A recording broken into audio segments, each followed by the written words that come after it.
You have to understand something fundamental. When you finally walk away from what is pathological, when you turn your back on chaos that wears a mask of order, that moment is a psychological revolution. And it's painful.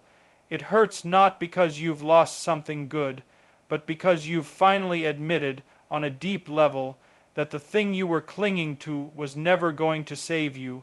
In fact, it was devouring you. People often ask, why didn't I leave sooner? But the real question is, why did I stay? And the answer is never as simple as weakness. No, it's often loyalty. It's the desire to redeem, to heal what's broken, to make it right. That's noble, but misplaced nobility can become a prison. A gilded cage is still a cage. Now, here's the paradox. When you decide to walk away, really walk away, not physically only, but psychologically, spiritually, what happens is profound. The world shifts. The tyrant behind the mask senses the loss of control, and that's terrifying, not just for them, but for you, because you're stepping into unknown territory, and freedom, real freedom, requires responsibility. That's the burden of independence. But let's be very clear, that moment when you say no more, when you refuse to participate in the game, is the first step toward becoming who you truly are. You trade the illusion of comfort for the possibility of transformation. You stop trying to fix what is unfixable and start building what is meaningful. And here's the truth that many people don't want to confront. Some structures must fall. Some ties must be cut, not because you're cruel, but because you have decided to stop lying to yourself. Above all, you no longer agree to be less than you are to keep the peace. That's not peace, that's surrender. So the question is not, will they understand? The question is, will you continue walking toward who you could be? That's your task. That's your responsibility. That's your destiny. Clean up your past. Stand up straight with your shoulders back. Take the next right step, because your future is watching, and it's waiting for you to arrive. Walking away from toxic dynamics is a courageous act of self-respect, not weakness. It signifies a deep psychological shift where truth finally outweighs denial. Staying in harmful relationships often stems from misplaced loyalty or a desire to heal, not stupidity. The impulse to fix or redeem what's broken can trap you in cycles of suffering. Leaving is not just about escape, it's about stepping into a more truthful and demanding version of yourself. Clinging to what is unfixable can prevent you from building something meaningful.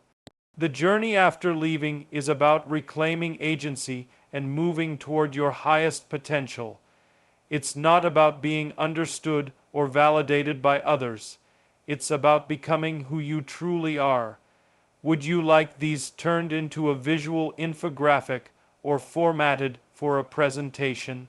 Walking away from a toxic dynamic, particularly one that's been fueled by manipulation, control, and psychological dependency, is one of the most courageous decisions a person can make. It's often misunderstood, both by others and by the person making that choice.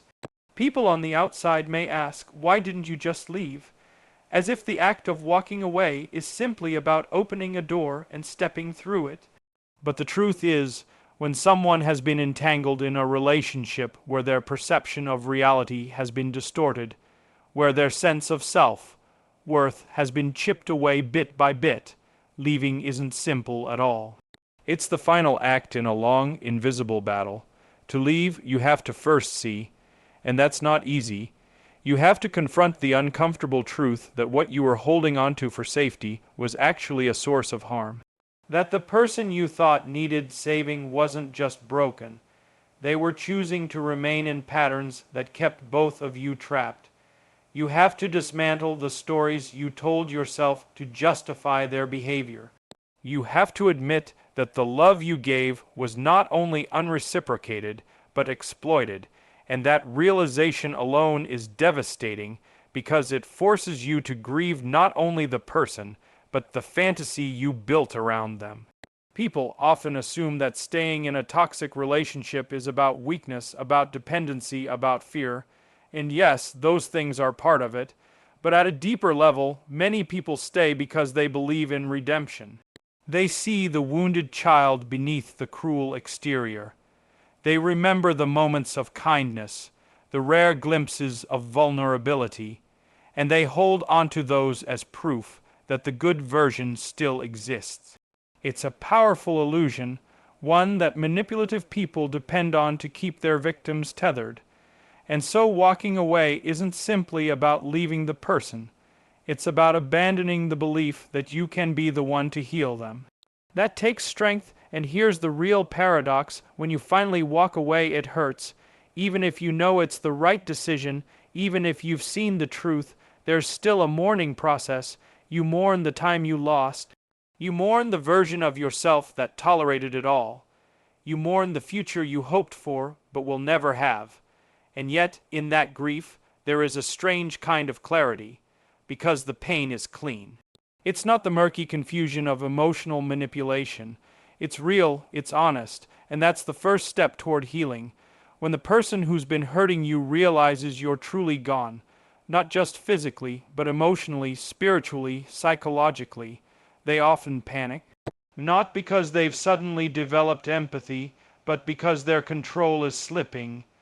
They've lost the game. They can no longer hook you with guilt, draw you back in with empty promises, or provoke you into defending yourself. And in that moment, their true character is revealed. That's when the accusations come, the rewriting of history, the blame, shifting, the sudden, desperate attempts at affection, all designed to reel you back in. But when you've done the internal work, when you've confronted the truth and chosen self-respect, those tactics no longer work. You see them for what they are: attempts to reassert dominance over your reality. And that's the crux of it. Walking away is not weakness. It's the ultimate act of reclaiming your narrative. It means saying, I will no longer participate in this distortion of truth. I will no longer allow myself to be defined by someone else's projections. It's a refusal to carry a burden that was never yours in the first place. It's standing at the edge of the known and stepping into the unknown, knowing full well that loneliness might greet you, that fear will whisper, but that peace-true peace awaits on the other side. The path ahead is not easy. It requires rebuilding your sense of self from the ground up. You'll question everything, your choices, your identity, your future, but unlike the confusion that marked your past, these questions are part of growth. They emerge from a mind that is no longer trapped, a heart that is no longer being twisted. You're not walking away from something. You're walking towards something, even if you don't fully know what it is yet. That takes extraordinary strength. When people find themselves stuck in toxic relationships, outsiders often assume it's due to fear, dependency, or lack of self-esteem. And while those are factors, they don't tell the whole story. In many cases, the glue that keeps someone tied to a damaging dynamic is something far more complex and painful: misplaced loyalty. It's the belief that if you just love hard enough, wait long enough, sacrifice deeply enough, you can redeem what's broken. This is especially true for people who are empathetic by nature, those who are sensitive to the pain of others, who see beyond harsh behavior into the wounded child behind the mask, and who believe, sometimes desperately, in the potential for healing. This loyalty, while often seen as virtuous, can become a powerful trap. It convinces you that enduring suffering is a noble cause, that staying in a harmful situation is a demonstration of strength and commitment. You tell yourself, they just need someone to believe in them, or, if I leave, I'm abandoning them. But the truth is, you've already been abandoned, emotionally, morally, and psychologically. What you're clinging to isn't love. It's a story, an ideal, a version of the person that existed only briefly, if at all. The internal conflict is brutal. On one hand, you recognize the pain and dysfunction, the erosion of your confidence, the isolation, the manipulation. On the other hand, you remember the good moments, however rare, and those moments act like emotional anchors. They give you just enough hope to stay. The toxic person knows this. In fact, they rely on it. They weaponize your loyalty. They exploit your empathy. They draw you in with small crumbs of affection or remorse, only to withdraw again, creating a cycle of emotional starvation and intermittent reward. It's not love, it's conditioning. The mind plays tricks under these circumstances. You begin to believe that your value is measured by your ability to endure mistreatment. You think if you were just more patient, more understanding, more forgiving, then things would change. But that's not how real change works. Real change is mutual. It involves accountability, self-awareness, and consistent effort. If you're the only one working, the only one sacrificing, then you're not in a relationship. You're in servitude. There's also a darker reason people stay: guilt. You start to internalize the belief that their behavior is somehow your fault. You think, if I were better, they wouldn't act this way. This is the result of emotional manipulation, gradual and insidious. Over time, your boundaries erode, your standards lower, and your inner voice grows quiet. You begin to doubt your own perceptions, your own feelings. You become a caretaker for someone who has no intention of taking care of you in return. That's what misplaced nobility does. It turns self-sacrifice into a form of self-abandonment. You confuse being needed with being loved. You conflate suffering with purpose, and in the process, you lose touch with who you are and what you deserve. But here's the crucial truth. Compassion for others should never come at the expense of compassion for yourself. You are not required to bleed to prove your loyalty. You are not obligated to set yourself on fire to keep someone else warm. And yet, the very qualities that keep you trapped, empathy, patience, hope, are not inherently wrong. They're beautiful human virtues, but they need to be directed wisely. Loyalty becomes toxic when it's given to someone who misuses it. Love becomes harmful when it's poured into a bottomless well. Healing can only happen when both people are committed to growth, not when one person is doing all the work while the other feeds off it.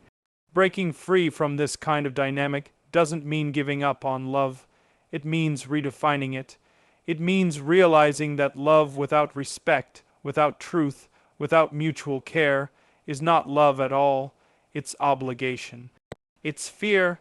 It's a slow erosion of your soul in the name of a hope that no longer has a foundation.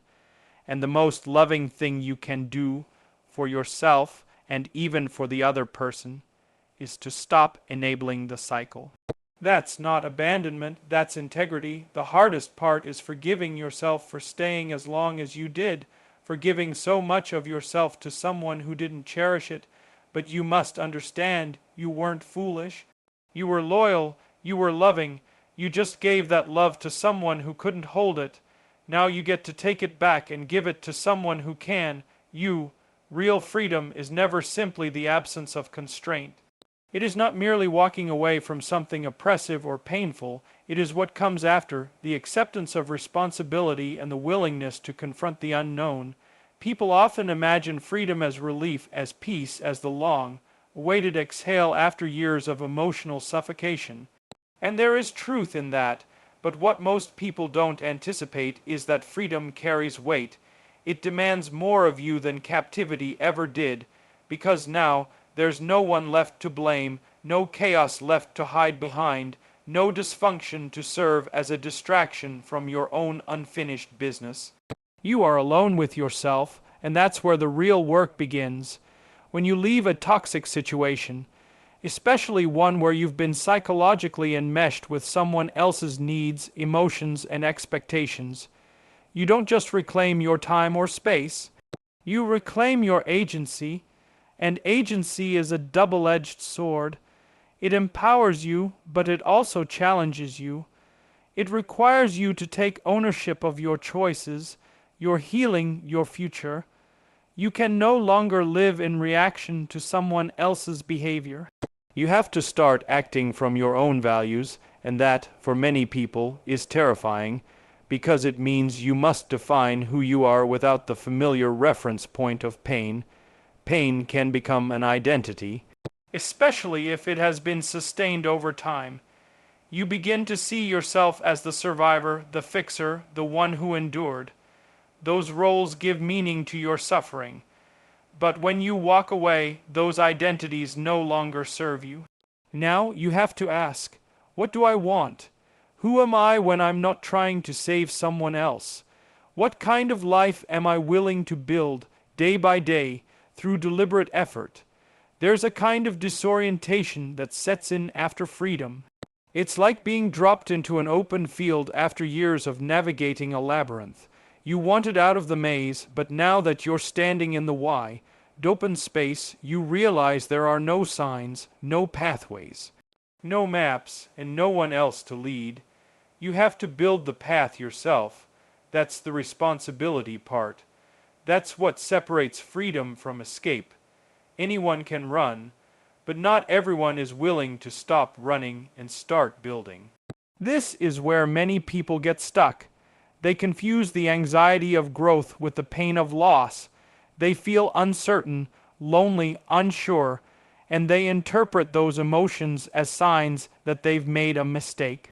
So they turn back, they reach out, they re-engage with the very dynamic they escaped, because at least there they knew the rules. At least there they had a role, but that's not freedom, that's regression. And the cost is your self-respect.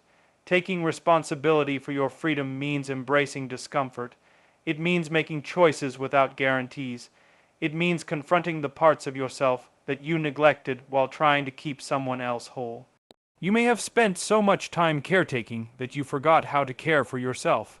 You may have been so focused on someone else's needs that you lost touch with your own. Now, those needs come to the surface, and they're not always pretty. They're raw, vulnerable, unpolished, but they are yours, and they matter. There's also the matter of facing your own complicity. That doesn't mean blaming yourself for what someone else did, but it does mean asking the hard questions. What did I ignore? What did I rationalize? Where did I abandon my own voice to keep the peace? These questions are not meant to shame you. They're meant to free you. Because once you see clearly, you can choose differently. You can stop the cycle. You can create boundaries not out of anger, but out of clarity. You can build a life that reflects your values, not your fears, and that is the most liberating truth of all. Freedom is not something that happens to you. It is something you take hold of again and again with every choice you make. It is not found in a single moment of escape, but in the daily, often difficult commitment to live in alignment with who you are and who you are becoming. Responsibility is not a punishment. It is the proof that you are free. Some structures must fall. Some connections, no matter how deep or long-standing, must be severed. Not out of bitterness or cruelty, but because they no longer serve growth, truth, or integrity. This is one of the hardest truths to accept, especially when the structure in question is a relationship you've poured your heart into. You may have built your identity around it, shaped your routines, your decisions, even your future around it. Letting it go feels like pulling apart the very beams of your emotional home. But sometimes what you've built is not a sanctuary, it's a prison, and the only way to reclaim your freedom is to tear it down. The danger lies in clinging to what is familiar simply because it's familiar. Dysfunction that is consistent begins to feel safe. You know the rules. You can anticipate the storm. You learn to navigate the emotional landmine. And so even as the relationship depletes you, even as it shrinks your world, you convince yourself that leaving would be worse. The unknown becomes more frightening than the slow erosion of your soul. And so you stay, you rationalize, you minimize, you tolerate, because at least you know how to survive it. But surviving is not the same as living, and there comes a point, quiet, piercing, undeniable, when you realize that staying means betraying yourself. That every day you remain, you teach yourself that your voice doesn't matter, your needs don't matter, your truth doesn't matter. That kind of betrayal is not sustainable. Sooner or later, the cost becomes too great. You wake up and realize you've become a ghost in your own life. The fall of a dysfunctional structure is not the collapse of everything, it's the clearing of space for something new. It feels like destruction, but it's actually transformation.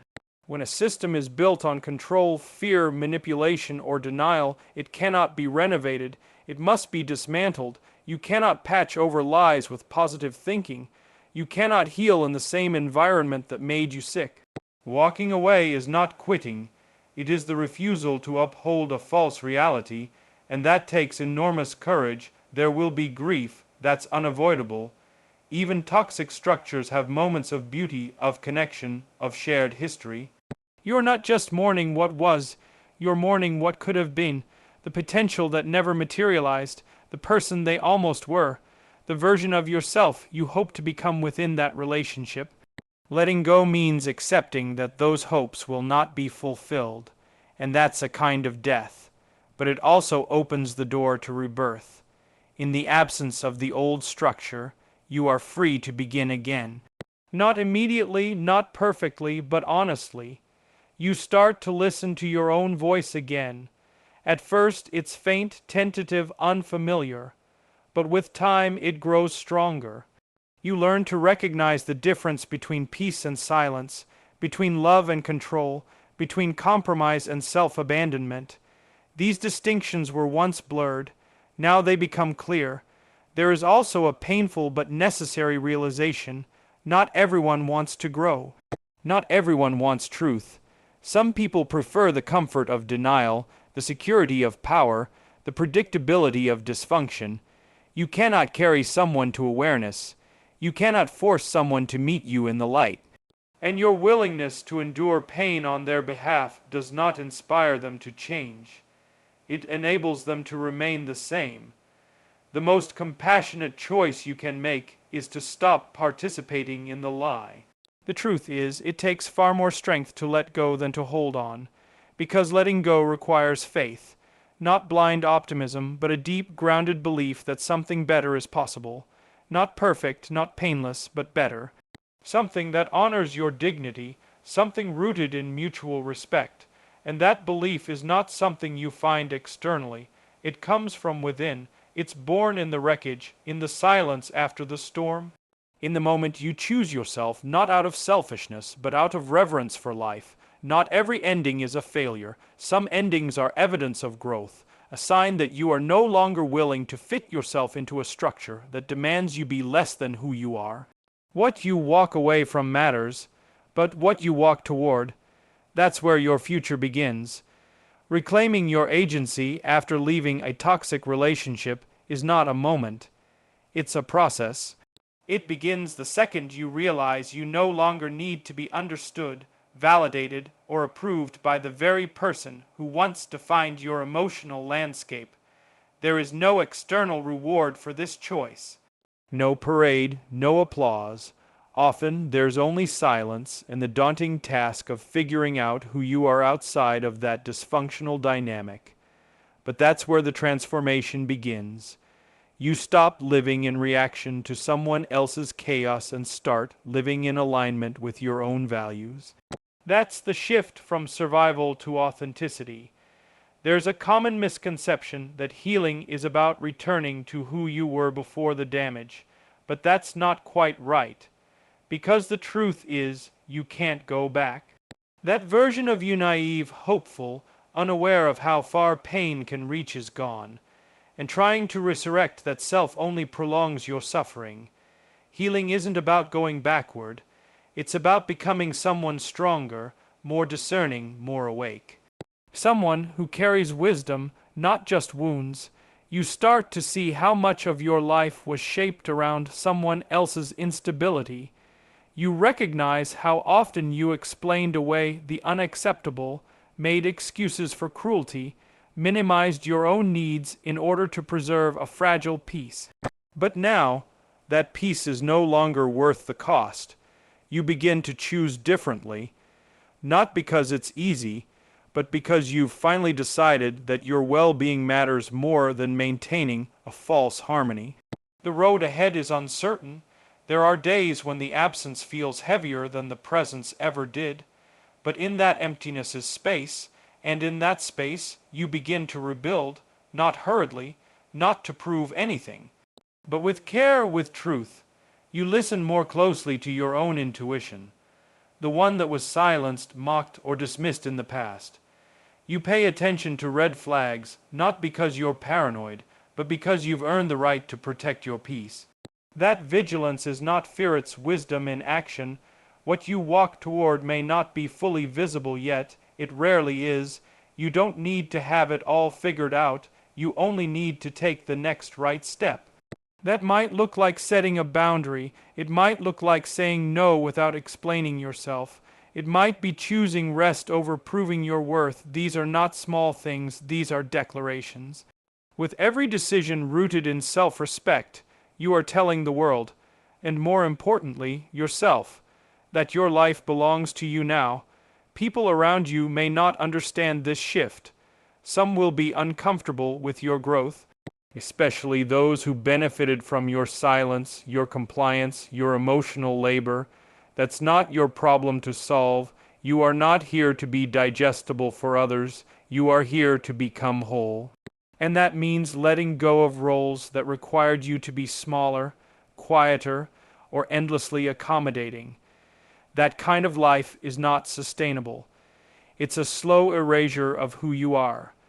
Reclaiming agency also means recognizing your capacity for joy, for peace, for meaningful connection. These things may feel foreign at first. You may even feel guilty when they arrive. That's normal. When you've been conditioned to expect crisis, calm feels suspicious. When love comes without strings, it feels unfamiliar, but you will adjust. Your nervous system will recalibrate, and over time, what once felt like luxury will become your new standard. This is the beginning of a new relationship, not with someone else, but with yourself. You learn to trust your voice again, to honor your instincts, to speak without apologizing for your existence. The relationship you cultivate with yourself sets the tone for every relationship that follows. When you no longer abandon yourself, you stop tolerating abandonment from others. When you no longer betray your own truth, you stop accepting lies dressed as love. You didn't walk away to prove anything to anyone. You walked away because something inside of you refused to stay silent any longer. That voice, however faint it once was the beginning of your return, not to who you were, but to who you were meant to be. Not someone shaped by pain, but someone refined by it. Someone who knows their worth not because someone else says so, but because it's no longer up for debate. Here is a strong, grounded conclusion in the style of the full speech, firm, reflective, and redemptive in tone. So now you stand on the other side, not unscathed but unbroken. You've walked through the fire, and you carry the ashes of what burned away, not as shame, but as proof that you endured, that you saw clearly, that you chose truth over comfort, and the world looks different now. Not easier, but clearer. You no longer seek to be rescued because you've realized you were the one you were waiting for all along. This isn't the end of the story. It's the start of one that you get to write. And this time the pen is in your hands.